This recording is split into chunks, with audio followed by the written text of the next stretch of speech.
managing fear.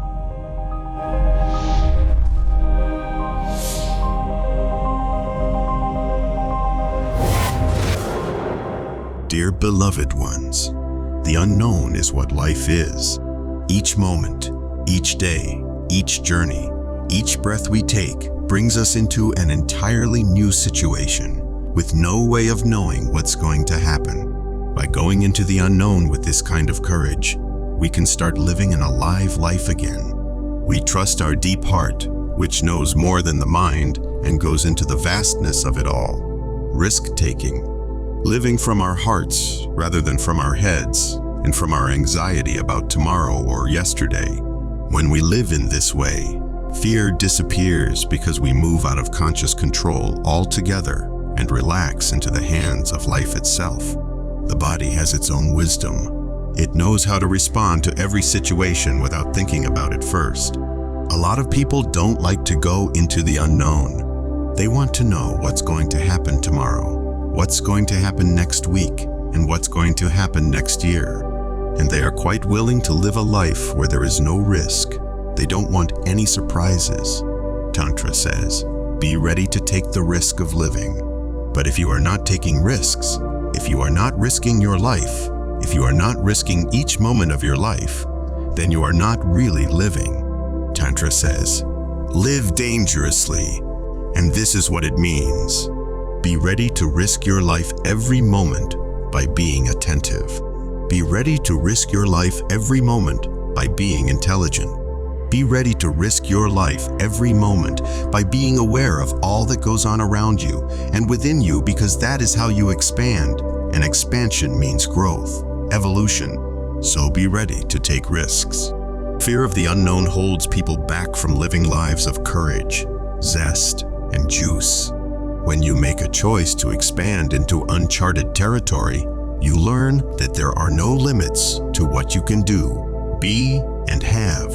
The more you give yourself over to life's adventures, the more joy you will experience in each moment.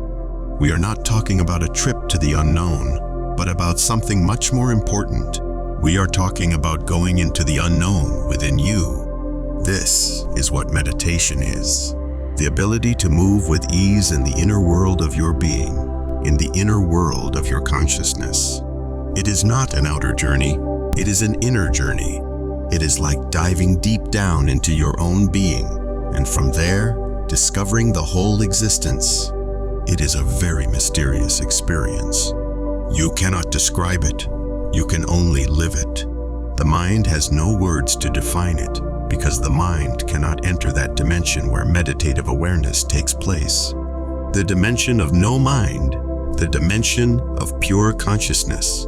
When you come out of meditation, you will feel tremendous joy and lightness, as if all burdens have fallen away from you. It is such a beautiful feeling that you want to keep meditating indefinitely, because there is nothing but awareness, and bliss when you are in meditation. So go on meditating and let the mind be aware of this process of coming out of meditation into ordinary life.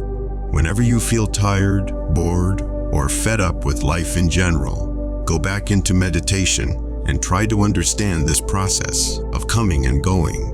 When we start to understand impermanence, this brings compassion towards ourselves and others.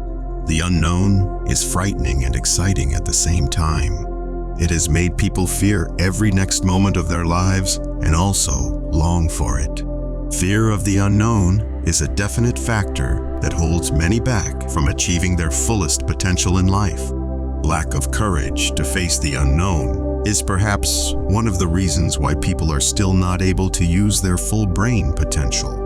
They are still living at a suboptimal level because they have avoided taking risks and venturing into the unknown. They have been afraid of going out of their comfort zones, only to discover that they might have been living below their capabilities all along. Subconsciously, they may have felt that if they had gone beyond their limits, they would not be able to survive in any case, and so it was better not to risk at all. Better to live within the confines of known factors, even if that meant living below one's capabilities.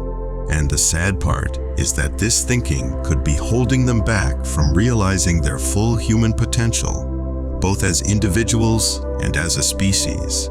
Courage is the capacity to confront something that frightens you. It's not fearlessness, because fear is a signal that you need to confront something. If a dog has rabies, you're afraid because you have to do something. The fear alerts you that you're in danger. Courage arises when there's no safety net and there's no place to hide. Courage is the most vital of all virtues, since no other virtue can be regularly performed without it. Any virtue can be practiced irregularly, but none can be persistently practiced without courage. We love you dearly. We are here with you. We are your family of light. Aho. This is a message to humanity from Aurora Ray, Ambassador of the Galactic Federation.